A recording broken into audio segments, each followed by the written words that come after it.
Hello, welcome to my mini vlog. আজকে না সন্ধ্যাবেলায় আমরা তিনজনে মিলে গেলাম সোনারপুর বইমেলায়।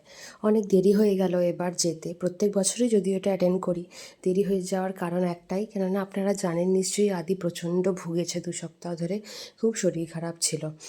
তো যাই হোক, এখন অনেকটাই ঠিক আছে, তাই নিয়ে এসছি ভালো করে প্রোটেকশন নিয়ে।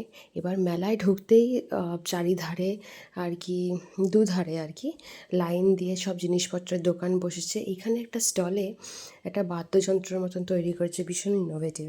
সান্তাক্লজের সাথে ছবি তোলা হলো, তারপরে পাপড়ি চাট আর চিকেন পকোড়াও খেলাম আমরা। আমার আদি একটা পাপড়ি নিয়ে বেশ আনন্দে খাচ্ছিল। হাতে একটা পাইপ, জানেন তো, ওটা স্ট্রেচ করলে লম্বা হয়ে যায়, আবার গোটালে ছোট হয়ে যায়।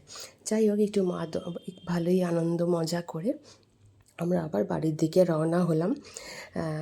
সবাই হুডি চাপিয়ে নিয়েছি, বেশ ঠান্ডা। কেমন লাগলো জানাবেন ব্লগটা। টাটা।